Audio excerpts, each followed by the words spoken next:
परम श्रद्धे, परम पूजनीय, परम आदरणीय, परम संत श्री गोविंद गिरी जी महाराज, जो कि अयोध्या तीर्थ धाम के अयोध्या राम जन्मभूमि ट्रस्ट के कोषाध्यक्ष हैं, आज पाले के मंदिर में आए हैं और भगवान के दर्शन कर रहे हैं।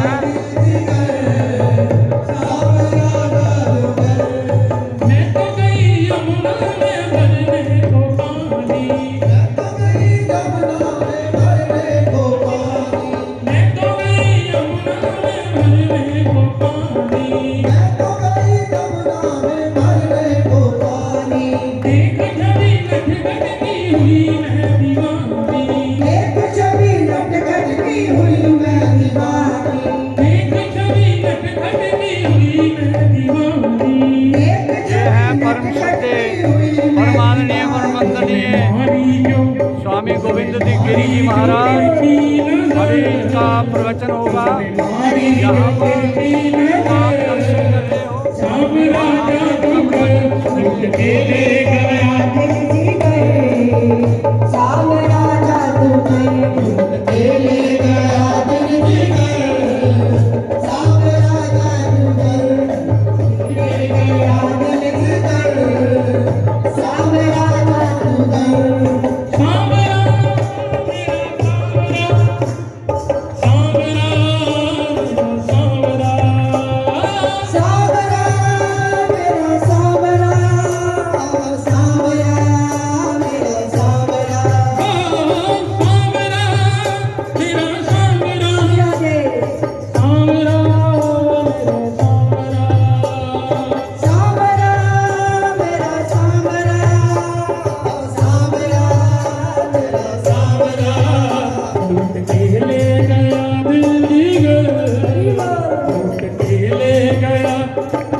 बोलो श्री राम जय राम। जय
एक ऐसे राष्ट्र संत तपोनिष्ठ स्वामी श्री गोविंद देव गिरि जी के समक्ष बैठे हैं, जिन्होंने अपनी प्रज्ञा से, अपनी वर्चस्विता से, अपनी विद्वता से, अपने वेदाध्ययन से, अपनी साधना और तपश्चर्या से साधकों के बीच संत समाज में एक विशिष्ट स्थान अर्जित किया हुआ है। संतों की विविध संस्थाओं ने इन्हें अनेक प्रकार के आभूषणों से अलंकृत किया। हमारा सौभाग्य है कि श्री कृष्ण वंदे जगद्गुरु की तरह हम आज उस संत के समक्ष उपस्थित हैं, जिनकी कृपा दृष्टि, जिनकी वाणी, जिनका उद्घोष, जिनकी प्रेरणा, जिनके शब्द आप सबको प्रदीप्त करेंगे, आत्माओं को जागृत करेंगे, राष्ट्र के प्रति समर्पित करने की एक चेष्टा में संलग्न करेंगे। क्योंकि सनातन धर्म एक ऐसा धर्म है जिसने संसार को, जगत को और ब्रह्म को एक समान माना है। साधकों के लिए गुरु के समक्ष जाने की एक प्रेरणा है। यथा देवो तथा भक्ति, कहते जैसा हम अपने देव के प्रति निष्ठा रखते हैं, वैसे ही निष्ठा जब हमारे गुरु के प्रति होगी, तभी महात्मा हमारे अंदर प्रकाश के एक प्रदीप प्रदीप्त करते हैं, जगाते हैं। तो मुझे पूरी आशा है कि उन संत के समक्ष बैठ कर के हमने आज अपना ज्ञान अर्जित करना है, दृष्टि प्राप्त करनी है, बोध अर्जित करना है, संकल्प स्थापित करना है, ताकि हमारे भावी जीवन को कोई दृष्टि मिल सके, दिशा मिल सके, ज्ञान प्राप्त हो सके और हम अपनी सार्थकता को अर्जित कर सकें। हमारे तपोनिष्ठ राष्ट्र संत आचार्य स्वामी श्री गोविंद देव गिरि जी बेलापुर ग्राम में इनका जन्म हुआ। वेद के अध्ययन के उपरांत इन्होंने सत्यमित्रानंद जी महाराज जी से संन्यास आश्रम की दीक्षा प्राप्त की। वेद के प्रति आग्रह, महाभारत, श्रीमद् भागवत, श्रीमद् भगवत गीता, वाल्मीकि रामायण, योग वशिष्ठ, देवी भागवत पुराण, शिव महापुराण, श्री ज्ञानेश्वरी प्रवचन विषय, दासबोध इत्यादि पर रामकृष्ण के, विवेकानंद के वेदांत दर्शन पर इन्होंने विविध प्रवचन दिए। अपनी लेखनी के माध्यम से समाज को जागृत करने का प्रयास किया, क्योंकि संत का कार्य समाज के लिए है। अनेक 25 के लगभग इन्होंने वेद विद्यालय खोले। वेद का अर्थ है ज्ञान के पास जाना।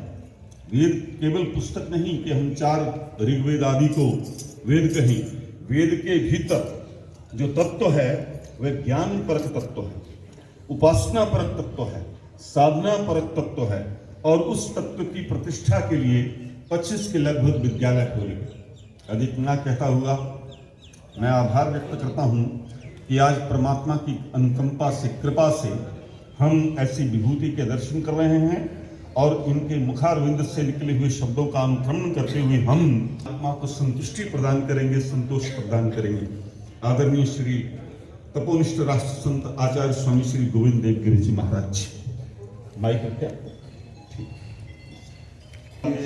सूद हैं, अपना शुभ नाम बोलिए। शरद सूद जी, इन्होंने बंसी बहुत सुंदर बजाई है, और इनकी बंसी जो है हमारे ओम ब्लॉग हुशियारपुर में आप देखोगे, उनके चैनल देश विदेश में जाते हैं, तो आपको मैं ब्लेसिंग फ्रॉम मी। और ये प्रोफेसर साहब हैं, इनके कॉलोनी में हम रहते हैं। मैं सेल्फी ले रहा हूँ, अब इनकी बंसी सुनूंगे आप लोग। Thank you. मेरा यूट्यूब चैनल भी है, शरद सूद ऑन फ्लूट, बिल्कुल उसको भी देखो और फॉलो करो। Thank you. कौन बजा रहे हैं बंसुरी? शरद सूद, शरद सूद, शरद सूद जी बहुत ही सुंदर बांसुरी बजाने लगे हैं। आप सभी दर्शन करो।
आइए।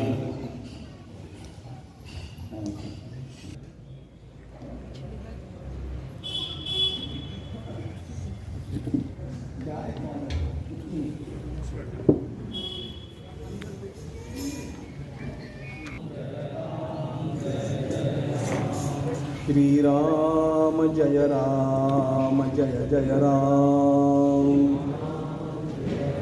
मंच पर विराजमान पूज्य श्री राम जय पाद राम स्वामी जय गोविंद जय राम। देवगिरी जी महाराज, जो कि श्री अयोध्या धाम ट्रस्ट के कोषाध्यक्ष भी हैं, उनके मुखारविंद से भगवान राम की राम धुन और उसके बाद उनका प्रवचन होगा। तो आप सभी लोग आनंद लो और महाराज जी को पूरी दुनिया में बड़े ही आदर और सत्कार के रूप में उनका आशीर्वाद सभी लोग लेते हैं। आप भी उनका आशीर्वाद ग्रहण करो। जय श्री राम। श्री राम जय जय राम।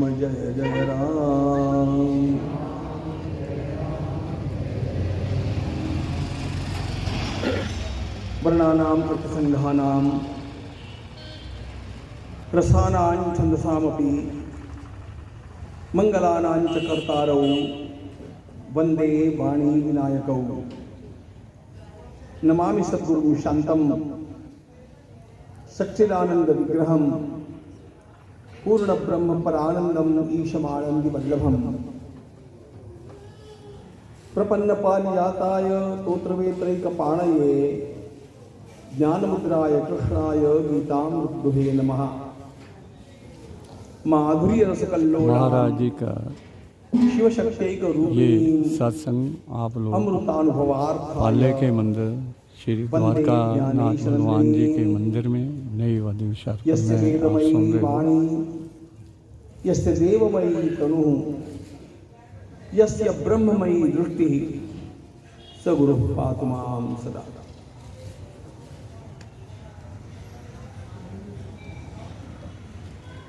पंचनदियाँ ने पंजाब की इस अत्यंत पावन वीर भूमि के ऊपर जिस शहर का नाम मैंने बहुत सुना कि ये बड़ा संस्कार संपन्न शहर है, ऐसे होशियारपुर में मैं पहली बार आप सबका दर्शन करके अत्यंत बड़ा आनंद अनुभव कर रहा हूं। आप सब लोगों ने अत्यंत विषम स्थिति में अपने धर्म का पालन करते हुए अपने जीवन को सार्थक बनाया है। अल्प समय में विषय को कहां से आरंभ करना, कहां तक ले जाना, यह एक समस्या ही है। किंतु हमारे ऋषि कहते हैं कि रोज कुछ न कुछ चिंतन तो करना ही चाहिए। वैदिक ऋषियों की आज्ञा है, स्वाध्याय प्रवचनाभ्याम न प्रमदितव्यम। दो बातें कभी छोड़ना नहीं, एक है स्वाध्याय और दूसरा है प्रवचन। स्वाध्याय का अर्थ है स्वयं अध्ययन करना, चिंतन करना, और जो चिंतन किया होगा वह लोगों के सामने प्रवचन के रूप में रखना भी। तो कुछ तो बात हम लोगों को करनी ही है। मनुष्य के रूप में हम जन्मे हैं। महाभारत में जिसको लोग आजकल न पढ़ते हैं न सुनते हैं, लेकिन जिसकी कथा को लेकर के मैं अत्यंत आग्रही रहा हूं कि इस ग्रंथ के बिना देश का पुरुषार्थ जागृत नहीं होगा, उस महाभारत में एक प्रश्न आया कि सारे संसार की सबसे अद्भुत अनमोल वस्तु कौन सी है। संसार की सबसे अनमोल वस्तु कौन सी है, सर्वश्रेष्ठ पदार्थ कौन सा है। और इसका उत्तर सनत सुनात ऋषि ने दिया, गुह्यात बुद्ध्य गुह्यम अहम ब्रवीमि, गुह्यात गुह्यम अहम ब्रवीमि, न मानुषात श्रेष्ठतरम किंचित।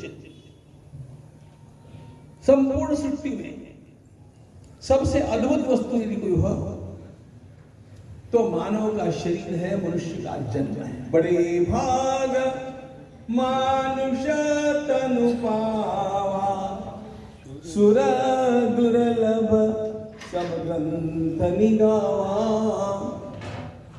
बड़े भाग मानुष तनु पावा, यह मनुष्य का शरीर अत्यंत अद्भुत है। अब ये कितना अद्भुत है इसको विस्तार से बतलाने का समय नहीं, लेकिन आप में से जो अध्ययनशील लोग होंगे वे एक पुस्तक पढ़ सकते हैं एलेक्सिस कैरल की, मैन द अननोन। मनुष्य के यानी अपने बारे में हम लोगों को कुछ कुछ पता है, लेकिन असंख्य चीजें हमारे भीतर ऐसी है जिसका हम लोगों को पता ही नहीं। यह मानव का शरीर, यह मानव का जन्म। भगवान आदि शंकराचार्य महाराज विवेक चूड़ामणि में कहते हैं 3 बातें अत्यंत दुर्लभ है। दुर्लभम त्रयमेवैतत् देवानुग्रह हेतुकम, मनुष्यत्वम मुमुक्षुत्वम महापुरुष संश्रयः।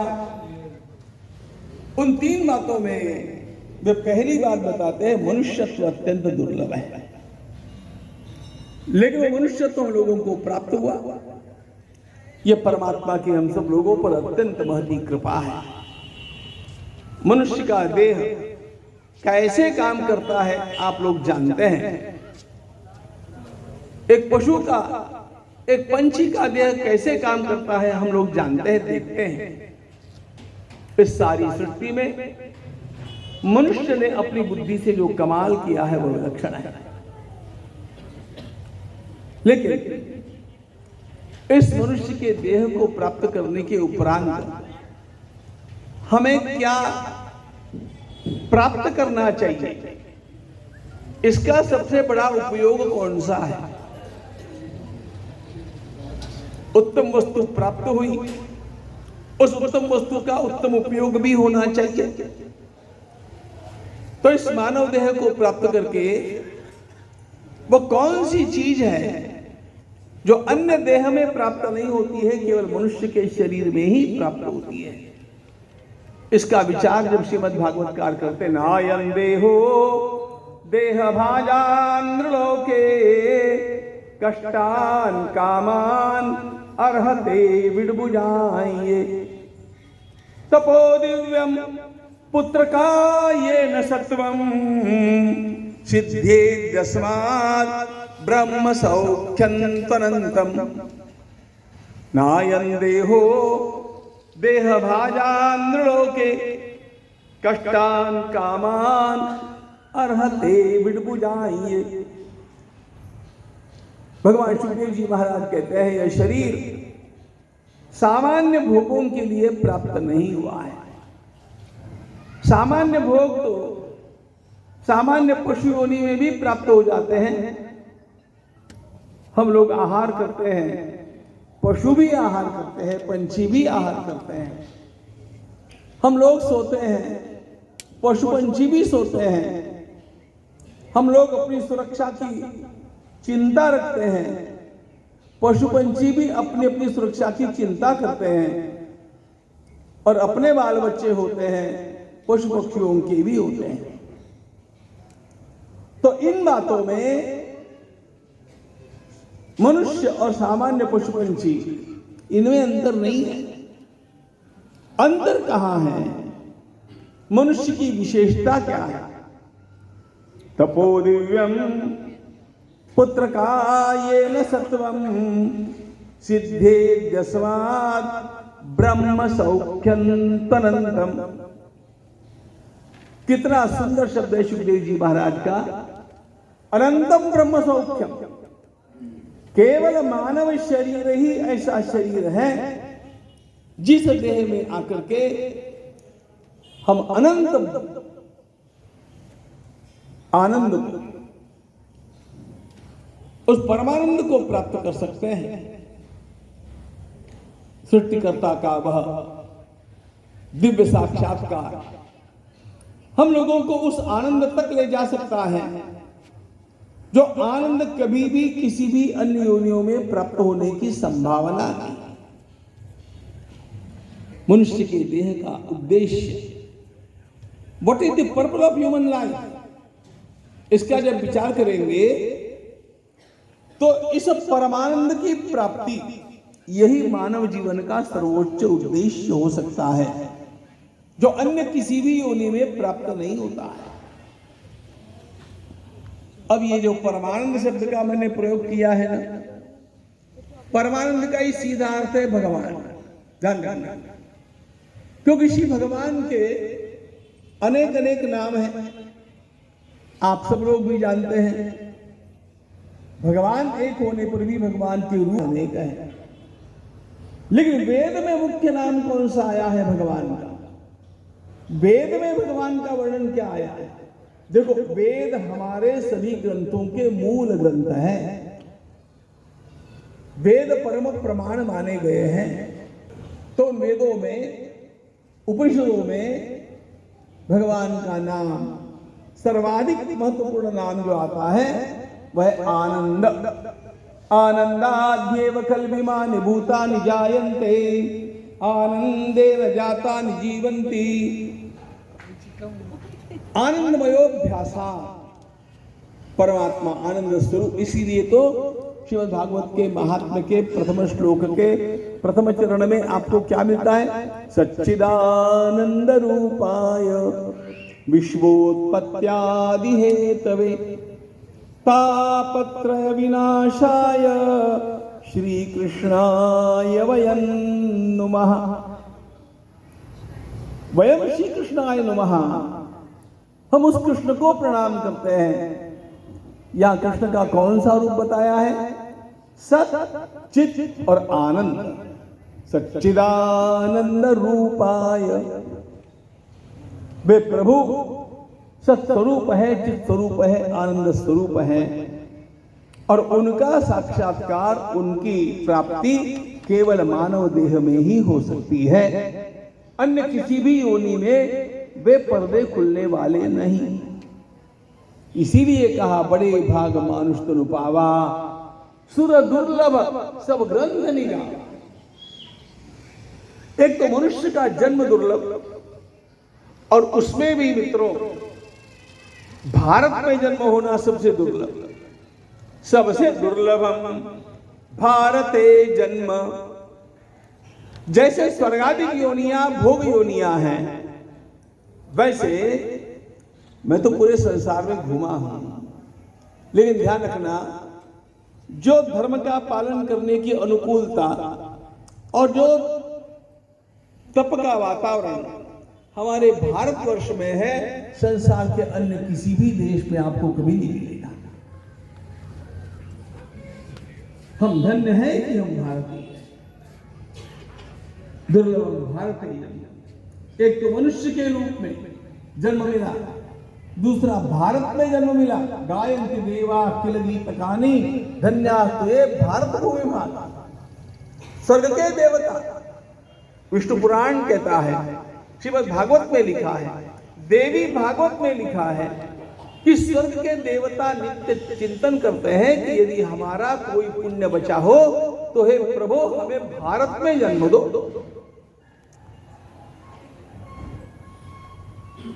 मनुष्य का जन्म दुर्लभ, भारत में जन्म होना और दुर्लभ,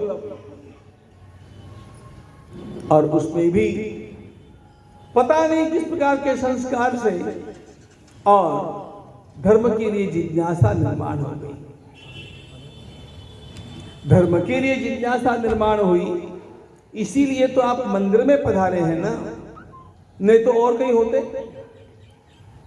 मनुष्य के जीवन की यह अत्यंत बड़ी सफलता है कि उसके भीतर यह धर्म की जिज्ञासा जागृत हो जाए।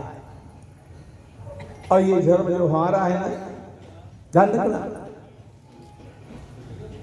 सारे संसार में कितने ही जैसे तैसे मत हैं, हम सबका आदर करते हैं, सबका आदर करते हैं, लेकिन ध्यान रखना सबका आदर करने पर भी एक बात अपने अंतःकरण में सर्वदा होनी चाहिए कि सनातन धर्म जैसा धर्म संसार के संपूर्ण भूमि पर कहीं पर नहीं है।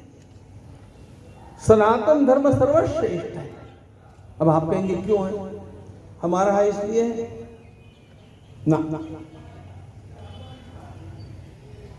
मानव जीवन का जितनी गहराई से विचार और जितना व्यापक विचार सनातन धर्म में किया गया, उतनी गहराई से विचार और उतना व्यापक विचार अन्य कहीं पर भी नहीं किया गया।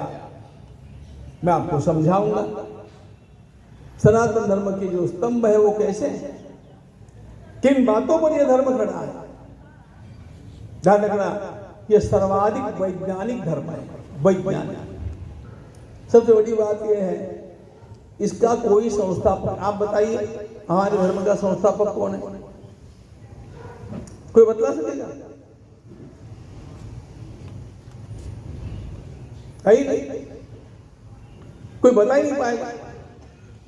बाकी अन्य किसी भी धर्म का मैं संस्थापक पूछूंगा तो आप तुरंत बतला देंगे कि ये है, वो है, वो है, वो है। सनातन धर्म का संस्थापक कौन है?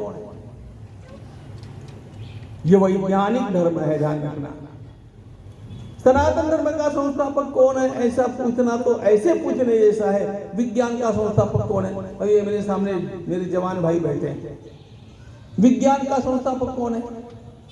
विज्ञान का कोई संस्थापक नहीं होता है।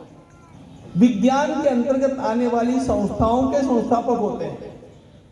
लेकिन इस प्रकार के अनेक वैज्ञानिकों ने जो जो खोज की, उन समस्त खोजों के संग्रह को विज्ञान कहते हैं। बात ध्यान में आ रही है ना?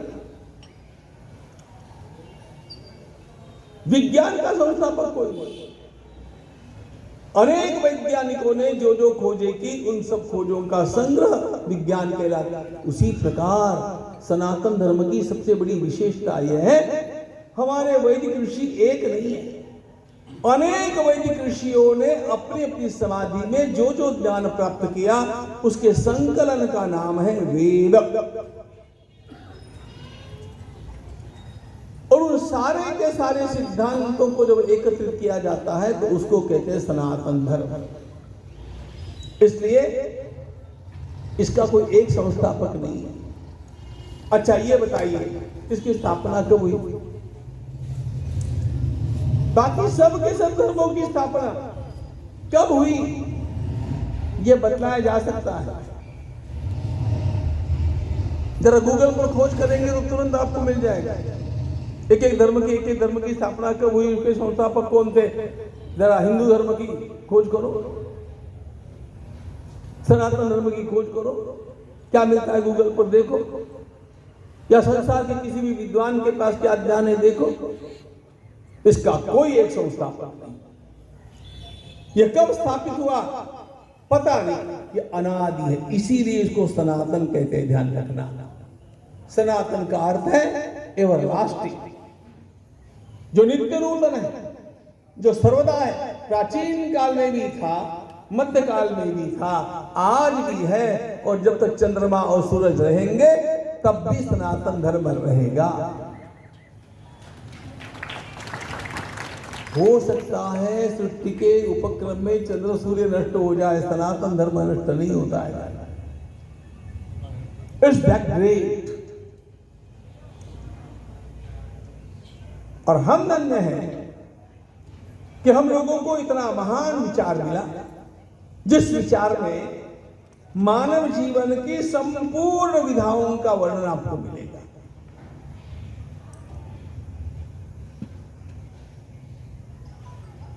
धर्म को अंग्रेजी में क्या कहते हैं, कोई बताए? हाँ? धर्म के लिए अंग्रेजी शब्द क्या है? रिलीजन। यही भूल है। रिलीजन, हम धर्म का अनुवाद करते हैं रिलीजन से। Religion is a sect, religion पंथ को कहते हैं, उपासना पद्धति को कहते हैं। धर्म के लिए अंग्रेजी भाषा में कोई भी शब्द नहीं है। संस्कृत नॉन ट्रांसलेटेबल। अभी हमारे कुछ साथियों ने 360 ऐसे शब्द खोज करके निकाले जिनका किसी भाषा में अनुवाद नहीं हो सकता है।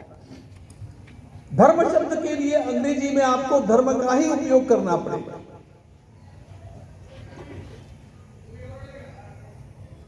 आपने क्या कहा? धर्म का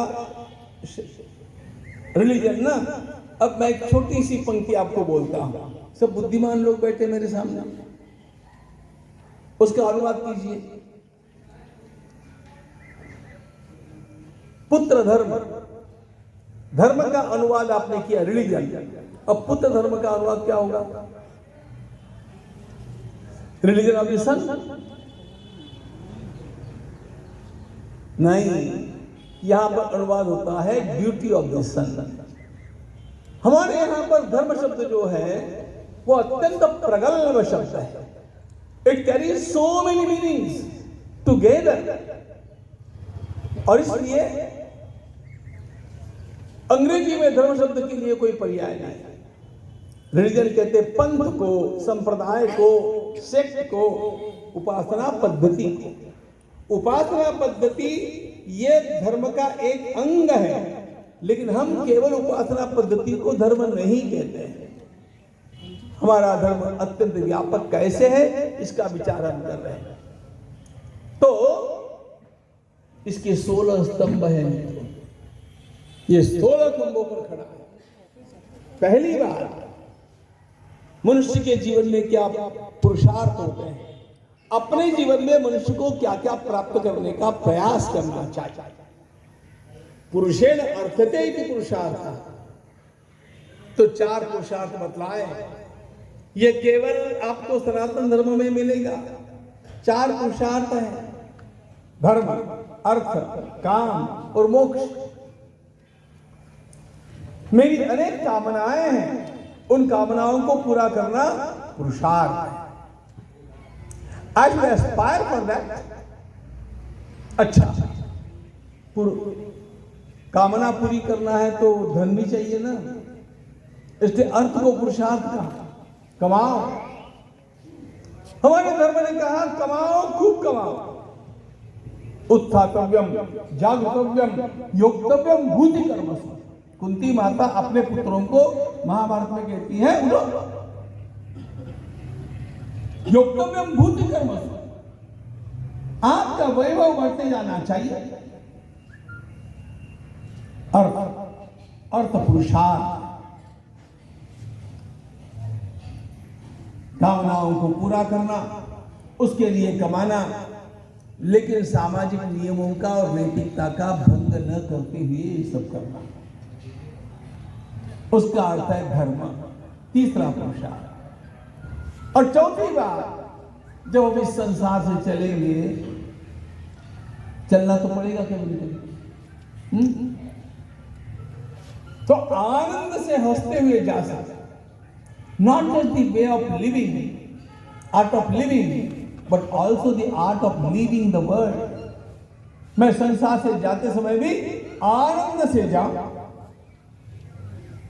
यह मोक्ष। किसी प्रकार की वेदना नहीं, किसी प्रकार का दुख नहीं, किसी प्रकार की खरोंच नहीं, यह आत्मा। तो 4 पुरुषार्थ, धर्म, अर्थ, काम और मोक्ष।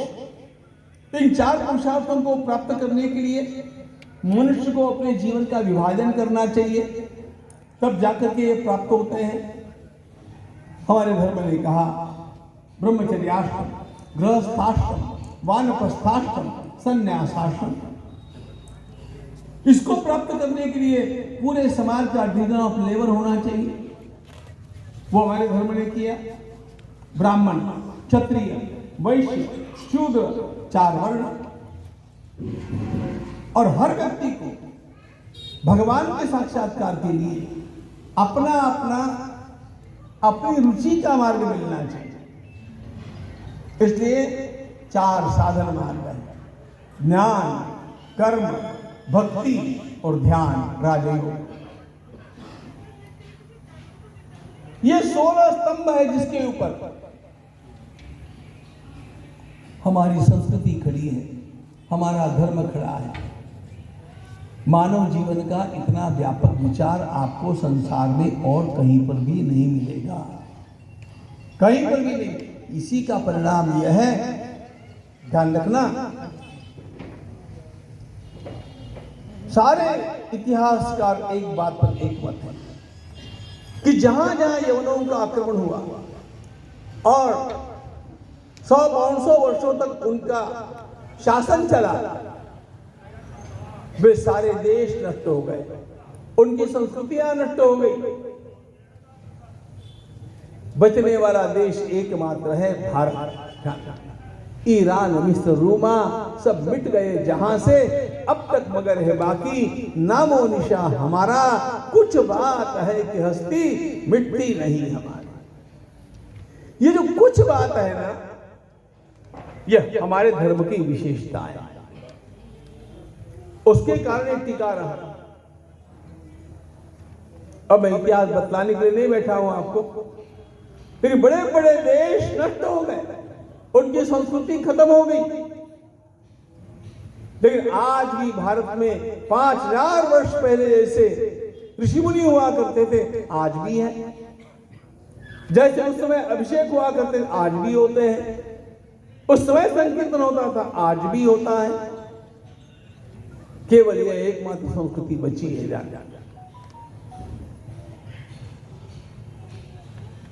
मनुष्य का जीवन।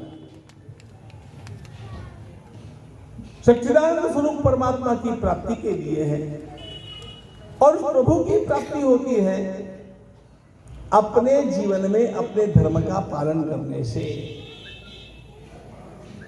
और इसलिए मेरा कर्तव्य है कि मैं अपने धर्म का पालन करूं, मैं अपने कर्तव्यों का पालन करूं। ये कर्तव्यों का पालन जब हम गृहस्थाश्रमी हो जाते हैं तो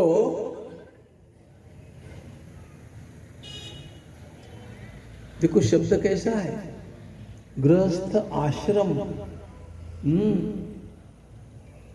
मियां बीवी इकट्ठे आ गए, उसको गृहस्थाश्रम नहीं बोलते हैं।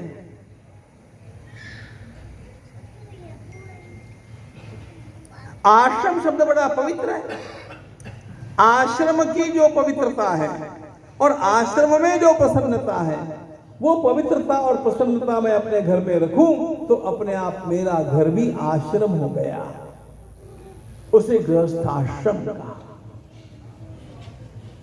और वो ऐसा कब होगा? हमारे ऋषियों ने हम लोगों को बहुत अच्छा मार्गदर्शन किया। अब घर है तो पति पत्नी रहेंगे और रसोई तो बनेगी, भोजन तो करेंगे, बाल बच्चे तो होंगे, तो इकट्ठे रह लिए, बाल बच्चे हो गए, भोजन किया, जीवन भर जिए, एक दिन बीमार हुए और यहां से चले गए। This is the end of Solomon Grundy. इसको जीवन नहीं कहा हमारे ऋषियों ने, इसको गृहस्थाश्रम नहीं कहा। उन्होंने कहा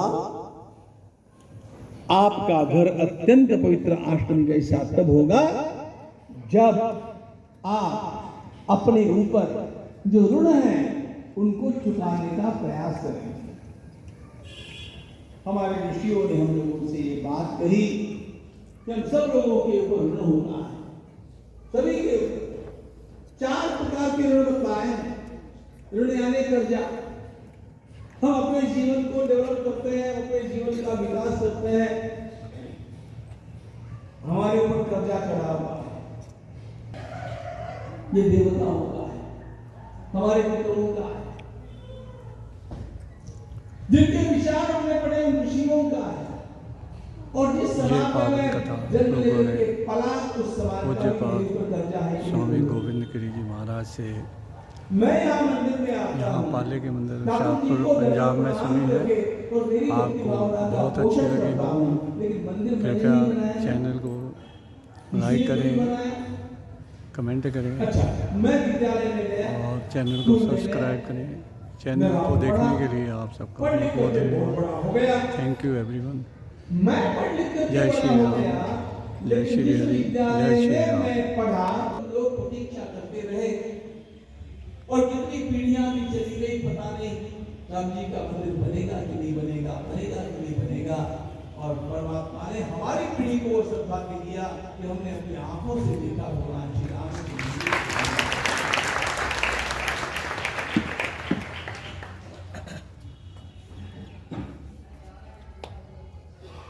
भोले बाबा का काशी विश्वनाथ का परलोर ढूंढते हुए हम लोग चले गए। आशा समाप्त हो गई थी। कश्मीर 370 को हटते देखा।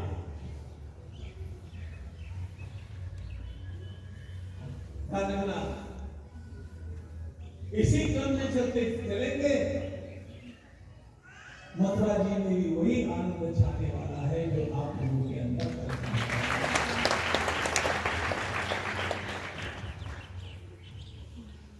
इसके समय की बड़ी प्रतीक्षा भी है और उस समय उचित समय आने तक अपने ऊपर संयम रख करके अपने धर्म का पालन करना होता है।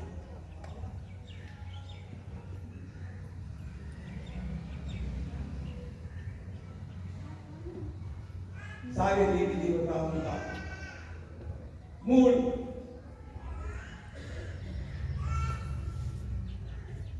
आसे तो हिमाचल वाली भारत माता यह मंदिर है और इसलिए देश बचेगा तो मैं बचने वाला। इसलिए केवल अपना अपना विचार नहीं करना, घर का विचार बाद में करना। देश में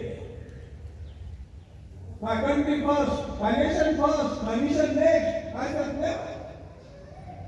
इस प्रकार का जीवन जीने वाले थोड़े बहुत भी शेर जब खड़े हो जाएंगे तो हम देखेंगे कि जो सपने हमारे गुरु ने लिखे थे वे सब पूरे होते जा रहे हैं।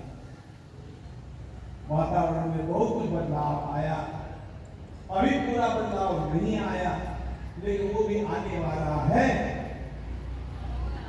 सनातन धर्म के मार्ग पर हम चलते रहेंगे तो ध्यान रखना, ये ऊपर पुथल ताल लहर, ये ऊपर पुथल ताल लहर पथ से डिगा नहीं पाएगी। पतवार चलाते जाएंगे, मंजिल आएगी आएगी, मंजिल आएगी आएगी। भारत माता की।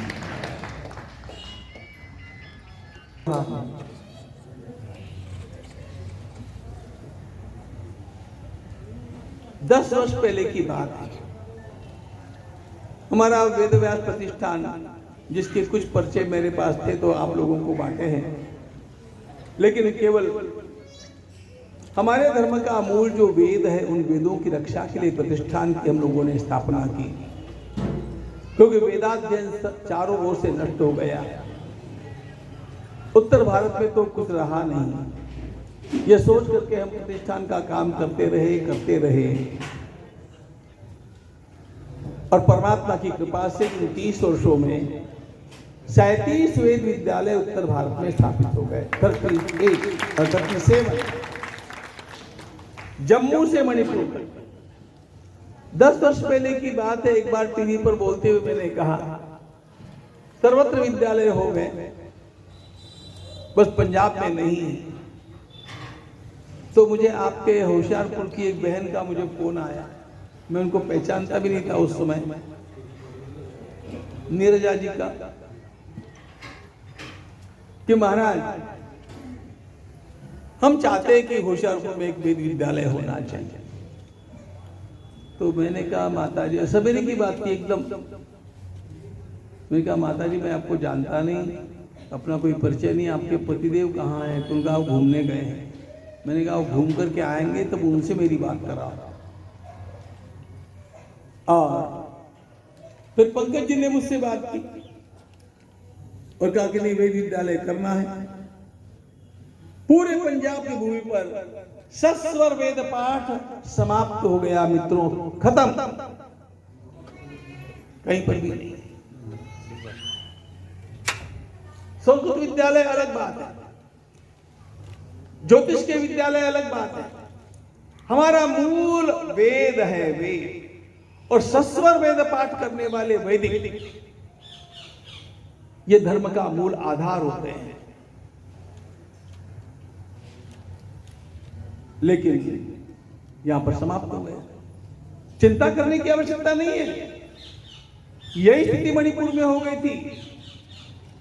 मणिपुर के वेद विद्यालय में, मणिपुर के वेद सीमा पर अब सैकड़ों बालक तैयार हो गए, सैकड़ों। 25 वर्ष पहले राजस्थान की यही स्थिति थी।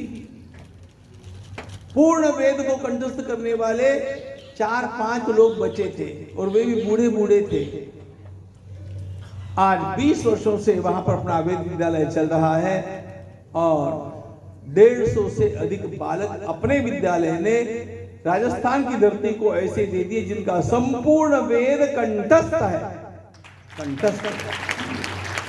हम वैदिक उसी को कहते हैं जिसका संपूर्ण वेद सस्वर कंठस्थ है। खाली टाँ करने वालों को वैदिक नहीं कहते। धन मेरा विश्वास है। अच्छा, हरियाणा में भी वही स्थिति थी। हमारे चमनलाल जी यहाँ पर आए। पानीपत का वेद विद्यालय इतना सुंदर चला, इतना सुंदर चला।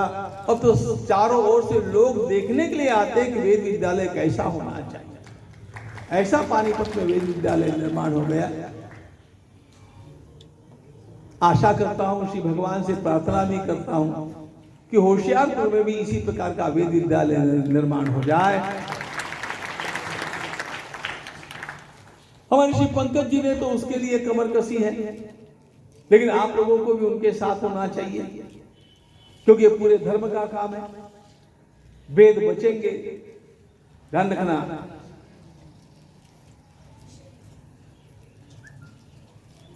गाय के बिना गति नहीं और वेद के बिना मति नहीं। गाय के बिना गति नहीं, वेद के बिना मति नहीं। इसलिए वेद विद्या की सुरक्षा के सुंदर अभियान के अंतर्गत आज मैं इसलिए बहुत प्रसन्न हूं कि सवेरे जाकर के मैंने पंकज जी का वह स्थान देखा जहां पर उनका विचार है वेद विद्यालय निर्माण करने का। लेकिन वो उनका अकेले का काम नहीं होना चाहिए, आप सबका मिलकर के काम होना चाहिए, तब तो वो स्थायी रूप लेता है। धन्यवाद।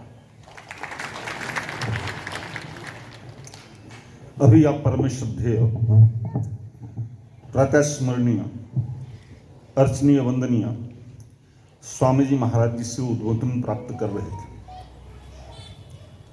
37 के करीब भारतवर्ष में वेद विद्यालय आरंभ किए गए हैं।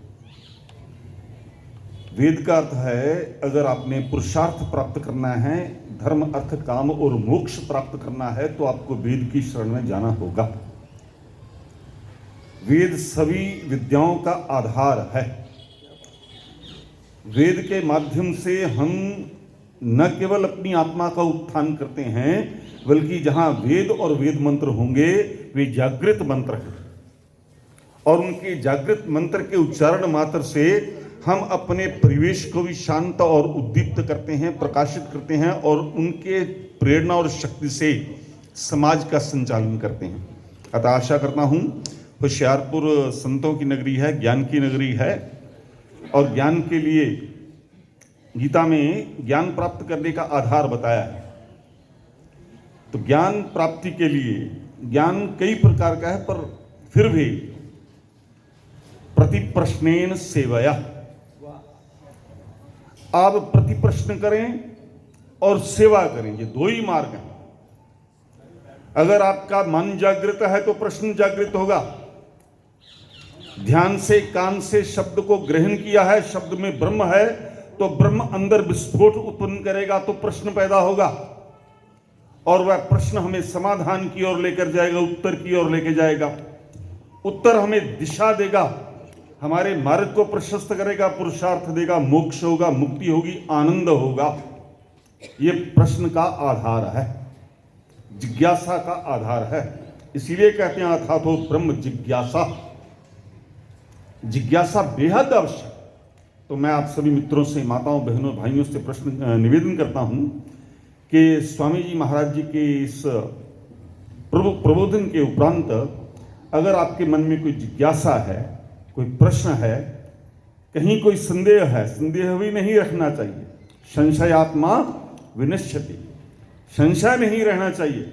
निर्विकल्प बुद्धि की प्राप्ति हमारी मेधा की आवश्यकता है, अपरिहार्यता।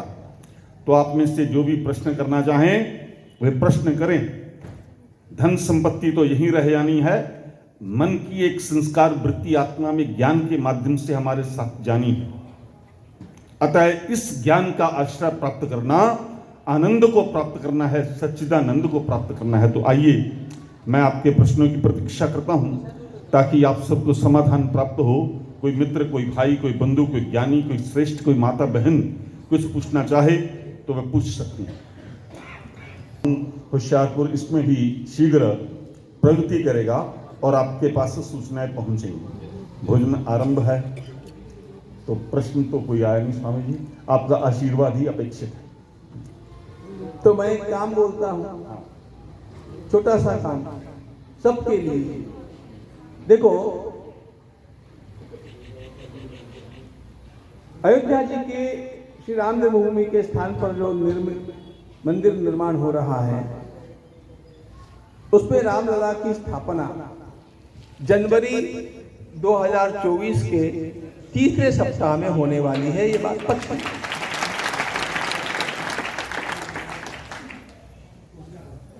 इसका अर्थ 16 जनवरी से 22 जनवरी के दरमियान वो मुहूर्त हम देखेंगे और उसमें स्थापना होगी।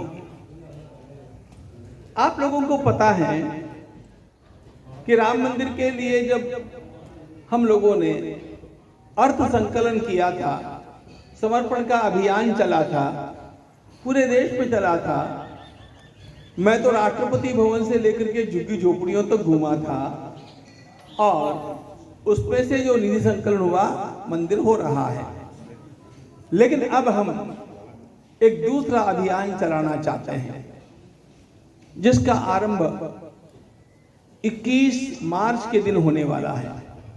21 मार्च से 15 जनवरी तक 300 दिन होते हैं और हमने संकल्प ये किया है कि पूरे देश में एक जागरण होना चाहिए।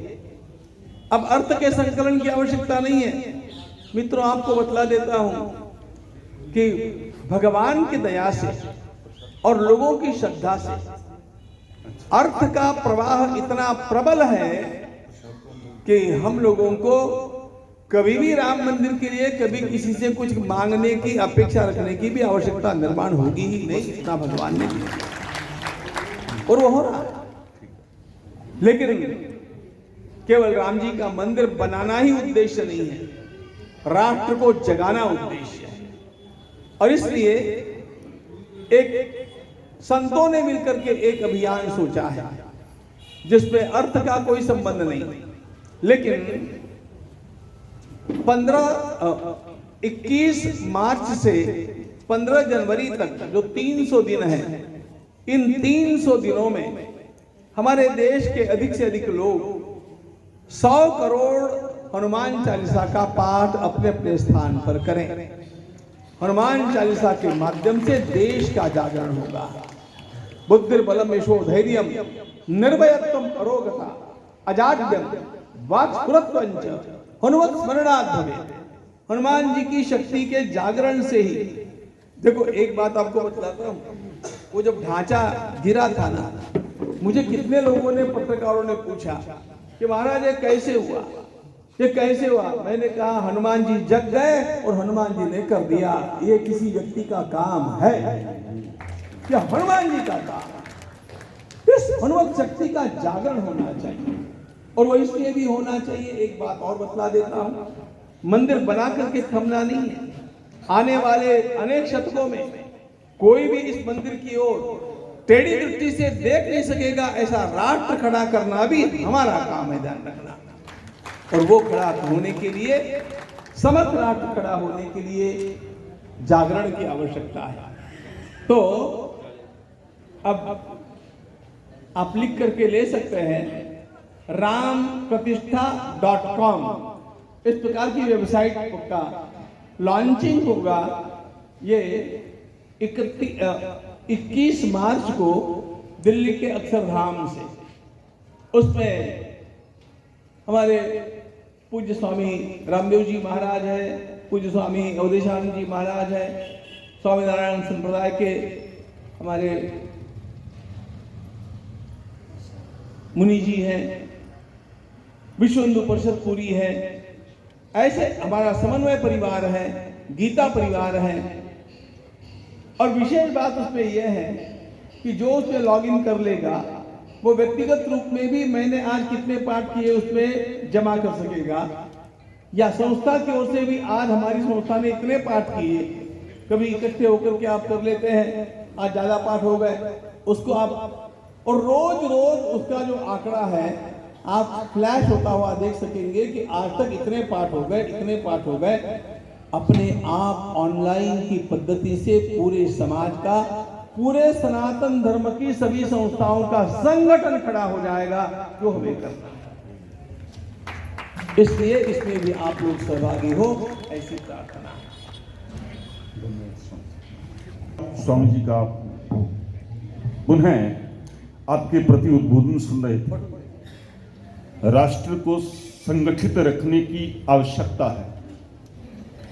अगर हमारा राष्ट्र होगा, सनातन धर्म के पास अपनी जमीन होगी, तो अपनी मर्यादाओं की, अपनी परंपराओं की, अपनी साधना पद्धति की, अपनी उपासना की, अपने देवता की प्रतिष्ठा की रक्षा कर सकोगे।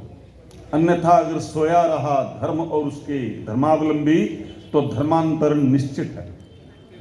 संत इसी का विरोध कर रहे हैं, इसीलिए आपको जगा रहे हैं, ताकि हमारा वेद, हमारी साधना, हमारी परंपरा, हमारी शक्ति, हमारी चेतना हमारी पीढ़ियों तक आगे आगे चलती रहे।